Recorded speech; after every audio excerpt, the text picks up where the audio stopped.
تو ایسے راوی کی جو ہے وہ بدعتی راوی کی روایت ہم کیسے مانیں گے؟ ٹھیک ہے، اور اصول بھی یہی ہے کہ جب بدعتی راوی اگرچہ سکہ ہی کیوں نہ ہو، اگرچہ سکہ ہی ہے، اس لیے اس کی حدیث کو صحیح کہا ہے امام جو ہے ترمذی نے یا محدثین نے، لیکن یہ بدعتی راوی ہے، اور اس کے بارے میں اصول دیکھیں آپ، یہ فتح المغیث المجلد الثانی جلد نمبر ثانی ہے، اس کا صفحہ نمبر دیکھیں 228، اصول بیان کر رہے ہیں ومنہم زائغ عن الحق صدوق اللہجت، یعنی کچھ ایسے راوی ہیں جو حق سے ہٹے ہوئے ہیں لیکن سچے ہیں، قد جرا فی الناس حدیث، لوگوں میں ان کی حدیث بھی رائج ہے، لکنہ مخذول فی بدعتہ، لیکن اپنے بدعت میں یعنی غلط عقیدے میں یہ کیا ہے؟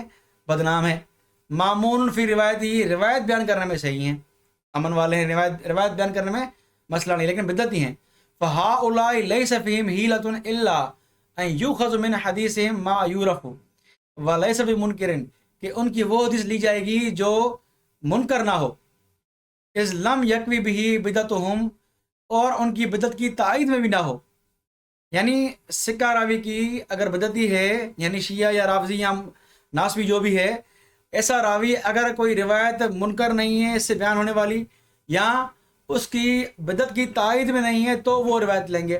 اب دیکھیں یہ راوی کیا ہے؟ رافضی بھی ہے اور اس کو شیعہ بھی کہا گیا ہے، تو ظاہر بات شیعوں کا عقیدہ کیا ہے، رافضیوں کا عقیدہ کیا ہے کہ علی رضی اللہ عنہ پہلے خلیفہ ہیں، من بعدی، میرے بعد علی جو ہے وہ سب مومنوں کا ولی ہے، حالانکہ من بعدی کے الفاظ آپ دیکھیں گے کہ جعفر بن سلیمان جیسے اور یحییٰ بن سلیم جیسے، ابو بلد جیسے راوی نقل کرنے والے ہیں، باقی اور کوئی بھی من بعدی کے الفاظ نقل نہیں کر رہا ہوتا اس روایت کے ساتھ، ٹھیک ہے؟ تو سیدنا علی ولی ہیں مومنوں کے، تو اس کا کوئی انکار نہیں کرتا۔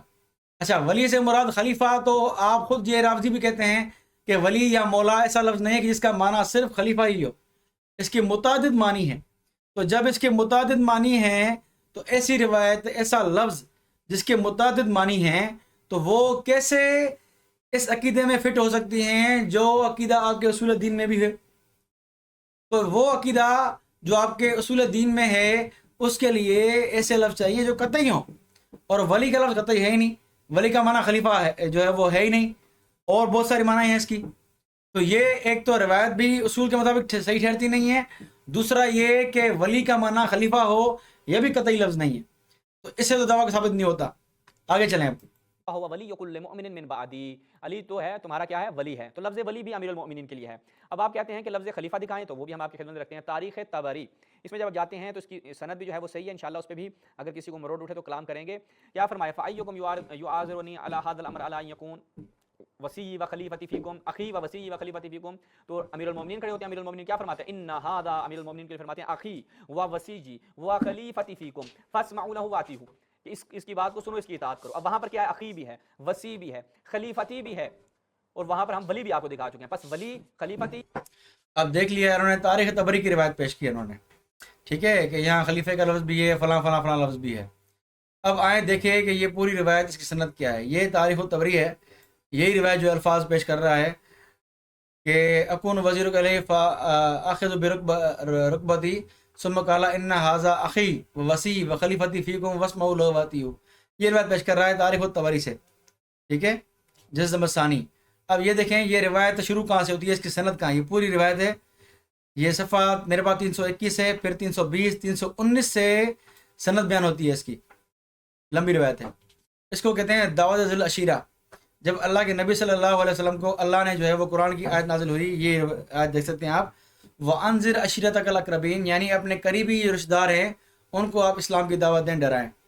اب گویا کہ نبی پاک صلی اللہ علیہ وسلم قریبی رشتہ داروں کو ڈرا رہے ہیں، اسلام کی دعوت دے رہے ہیں، اور حیرت کی بات یہ ہے کہ اس دعوت میں لوگ قبول دعوت نہیں کر رہے، دعوت قبول بھی نہیں کر رہے، یعنی اللہ کے نبی کو ہی وہ لوگ نہیں مان رہے رشتہ دار، اور حیرت کی بات یہ ہے کہ اللہ کے نبی اپنی نبوت کو تو جو ہے وہ ان کے قبیلے والے نہیں مان رہے، لیکن اللہ کے نبی علی کی خلافت کی بات کر رہے ہیں، یعنی اللہ کے نبی کو ہی لوگ نہیں مان رہے اور اللہ کے نبی علی کی خلافت کی بات کر رہے ہیں، وہ کیسے مانیں گے؟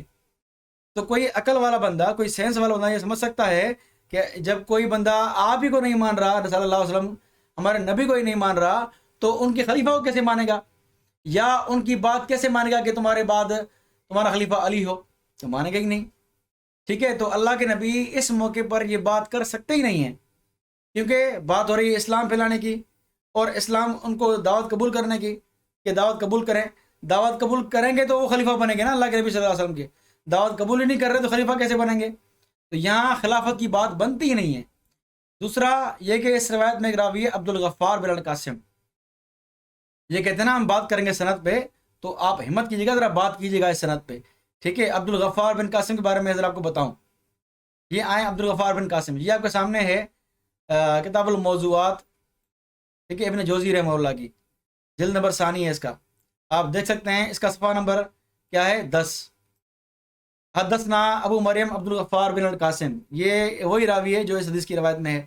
کوئی اور روایت بیان کر رہا ہے، اس کے بارے میں کیا کہتا ہے یہ موضوع کہتے ہیں کہ ھذا حدیث موضوع والمتهم به عبد الغفار، یہ حدیث موضوع ہے اور اس میں جھوٹ بولنے کا کس پر ہے؟ عبد الغفار پر، کہ عبد الغفار جھوٹی روایت بیان کرتا ہے.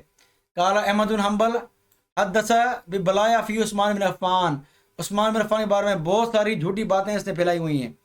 وقال ابن المدینی کان یضع الحدیث، ابن مدینی کہتے ہیں کہ یہ روایت گھڑتا تھا. کیا روایت گھڑتا تھا؟ وقال یحییٰ لیس بشیء، امام یحییٰ بن معین کہتے ہیں کہ کوئی چیز نہیں ہے روایت میں. وقال ابو حاتم رازی ہو متروک کان رؤساء شیعہ، یہ متروک راوی ہے، شیعوں کے بڑوں میں سے ہے، ٹھیک ہے؟ تو یہ محدثین نے اس روایت کے بارے، اس راوی کے بارے میں کہا ہے اس روایت کے.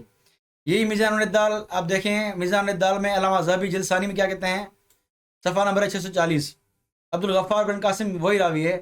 رافضیون لیس بثقۃ، رافضی ہے، سکہ راوی نہیں ہے. وہی ابن مدینی کہتے ہیں کہ حدیث گھڑتا تھا، شیعوں کے بڑوں میں سے تھا. امام بخاری نے کہا کہ کبھی نہیں ہے. تو اس بندے کی روایت آپ پیش کر رہے ہیں جو رافضی ہے اور متروک الحدیث ہے اور جو ہے وہ شیعوں کے بڑوں میں سے ہے، تو اس کی روایت کیسے ہم مانیں؟ آپ کہتے ہیں نا آپ جو ہے وہ اس کی سند پہ ثابت کریں گے، آپ کو ہمت ہے تو بسم اللہ کریں، اس کی سند پہ اور متن پہ آپ بات کریں، ہم دکھائیں گے انشاءاللہ آپ کو کہ کس کے پیٹ مروڑ اڑتے ہیں. ہماری ویڈیو دیکھ کے انشاءاللہ آپ کو مروڑ کے آپ کو بواسیر ہو جائیں گے. آپ جس لہجے میں بات کریں گے اس لہجے میں بات سنیں گے ہم سے انشاءاللہ، ٹھیک ہے؟ تو آپ کی اس روایت کی اوقات بھی سامنے آ گئی. آگے چلا ذرا. وسیع یہ سب آ گیا. مزید آخر رکھتے ہیں کہ آپ اس کے بارے میں کیا کہتے ہیں. یہ ملاحظہ فرمائیں، مجمع الزوائد و منبع الفوائد، یہاں پر روایت ابن عباس ہے کہ ان علی کان یقول فی حیات رسول اللہ، کہ امیر المؤمنین رسول اللہ کی حیات میں یہ بیان فرمایا کرتے تھے اس آیت فإن مات او قتل انقلبتم علی اعقابکم.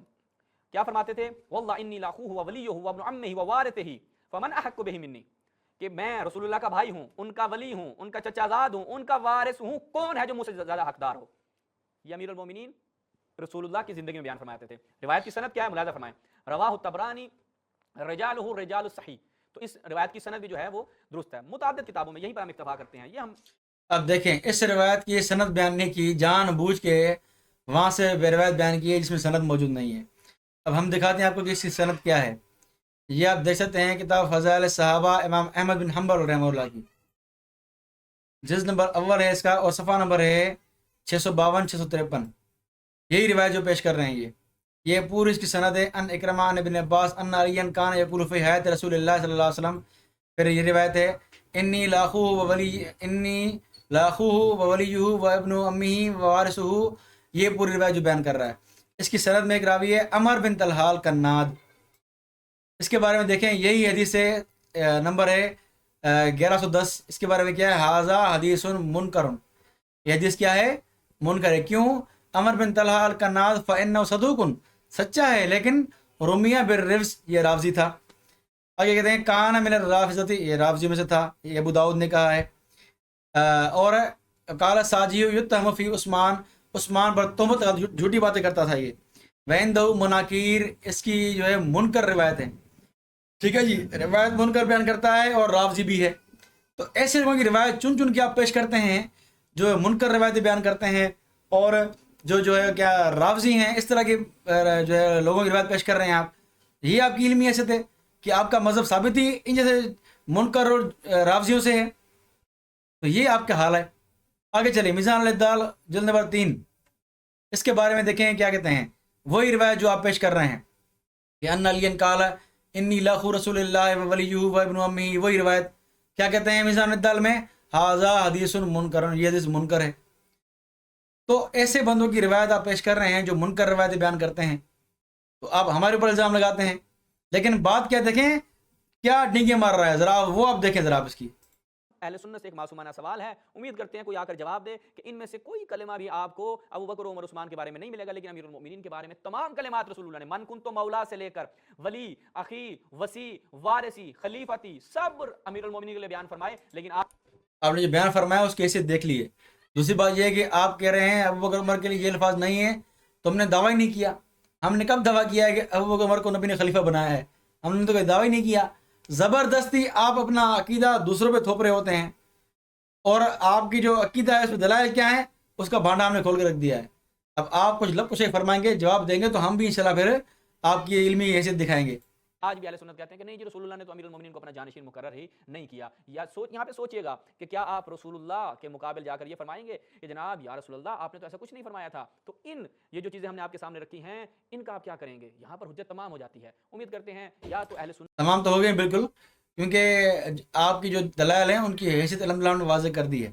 بھائی اللہ کے نبی صلی اللہ علیہ وسلم نے کوئی وضاحت سے خلیفہ بیان نہیں فرمایا. ہمارے پاس صحیح روایت موجود ہے بخاری کی. حضرت عمر سے بھی روایت ہے، اما عائشہ سے بھی روایت ہے کہ اللہ کے نبی نے خلیفہ نہیں منتخب کیا، نہیں بنایا، کسی کو خلیفہ نہیں بنایا. یہ اما عائشہ سے بھی روایت ہے، سیدنا عمر سے بھی روایت ہے، اور صحیح روایت ہے، بخاری مسلم کی روایت ہے. تو آپ جیسی ان رافضیوں کی اور منکر روایت کی کوئی حیثیت ہی نہیں ہے. ایک تو آپ کا عقیدہ بھی جو ہے وہ اصول دین میں سے ہے، تو آپ کو روایت جو ہے وہ متواتر پیش کرنی چاہیے، اور ساتھ میں الفاظ بھی ایسے ہوں جن کے دوسرے احتمالات نہ نکلتے ہوں. لیکن آپ جو ہے ایسی روایت بیان کر رہے ہیں، اس کی حقیقت ہم نے بھانڈا کھول کے رکھ دیا ہے. بہرحال آپ علمی اعتبار سے آپ کا مذہب بالکل علمی لاوارث ہے. میں شروع سے کہتا آ رہا ہوں، اب بھی کہتا ہوں اور کہتا رہوں گا کہ شیعہ مذہب علمی دنیا میں بالکل لاوارث ہے، ان کا مذہب ثابت ہی نہیں ہے. اللہ کرے آپ کو اللہ ہدایت دے. وآخر دعوانا الحمدللہ رب العالمین.